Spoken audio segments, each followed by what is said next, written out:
Right, so if you are considering overseeding your lawn this year, maybe you're doing a renovation, maybe you're going to be starting your lawn from scratch, well, watch this video until the end, because we're going to be going over all things grass types, talking about the pros and cons of the different grasses that you can buy.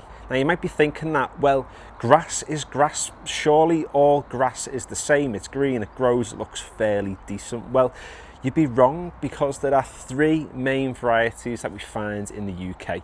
We have Bentgrass, we've got Fescue, and we've got Ryegrass. And although they are all green and look fairly similar to an extent, it's how they grow which makes them all a little bit different to one another. So let's start off then with Ryegrass. If you were to go to your garden centre today, or to go online to any seed supplier, then the likelihood is you're going to find a lot of Ryegrass mixes, and that's because it's the most commonly sold grass seed in the UK. What's boss about it is that it has a really nice dark green colour, and also it stripes up nice as well when you get on it with your mower. However, there is a bit of a catch, and that is that one grass seed becomes one plant. You put it in the ground, it'll germinate, and it'll create a plant that'll have multiple leaves, but one plant is one plant. It's almost a little bit like a tree in a sense. If we compare that to bentgrasses and fescues, they differ ever so slightly. So you lash one seed in the ground and one plant will come up, but what they'll do is they'll send off runners, which will then create more parent plants. So even though you put one seed in the ground, you might end up with 20, 30, if not 50 bentgrass plants. It's a similar kettle of fish with your fescues. And that's a massive advantage that bentgrasses and fescues have over ryegrass, because it's able to self-repair with very little, if not no, intervention from yourself. But I guess the downside to bentgrass and fescue compared to ryegrass is the colour, because it's not as dark of a shade of green as ryegrass is. But the footage you're looking at on screen now is of a bent fescue lawn, one that's got a mixture of those two varieties, and I'll let you decide what you think of the colour, because personally to me,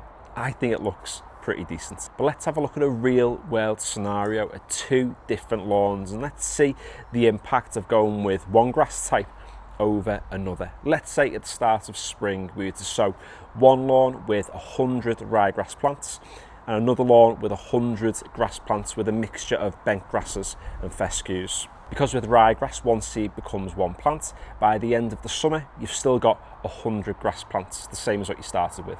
With the bent grasses and fescues, because they're able to reproduce and create more parent plants, let's say each plant triples. So rather than having 100 plants, you've now got 300 plants. In reality, by the way, one plant would create far more than three. That's just for example purposes. So you can see that by the end of the year, one has 3 times the amount of plants as the other. And there's a massive advantage there, because the more plants you have, the less space there is for any weeds to be able to take hold. Now let's say then over the winter, the lawns are quite shady and they're going to have a significant amount of dieback. Let's say they lose 50% of the plants each. Well, now that ryegrass lawn has only got 50 plants, whereas the bent fescue lawn has got 150. And that's still more plants than what the ryegrass had in the height of summer. Now let's say then we did nothing to either of the lawns other than cut them. By the time we get to the end of that second summer, because the ryegrass can't reproduce on its own, those 50 surviving grass plants are still only 50 plants, and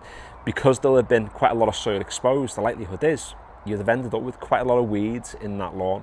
Let's contrast that then with the bent fescue lawn. Those 150 plants, let's say they were to triple again in reality it'd be far more. Those 150 plants by the end of the summer would become 450 plants. You're talking 9 times the amount of grass plants in one lawn compared to the other. So does that mean then that you shouldn't go with ryegrass? Well, no, it shouldn't, because ryegrass, like I said at the start of this video, has its advantages. It has a really nice dark green colour and it stripes up really well. But what it will mean is that you're likely to have to renovate once, if not twice a year, to make sure you've got a sufficient amount of grass plants, because like we said about the competition earlier, the more grass plants you have, the more they're going to win the competition for the space over the weeds. So if you are thinking of overseeding, doing a renovation or starting your lawn from scratch, then hopefully today's video has given you a bit of an indication of the different types of grass species, how they work, how they grow and how they can make life a little bit easier for you too. So give the video a like if you have enjoyed it. Leave your thoughts down in the comment section below. Subscribe if you haven't already. I've got loads of simple, straight to the point lawn tip videos on this channel. I've got lots of stuff planned for 2026 as well. And finally, thanks for watching.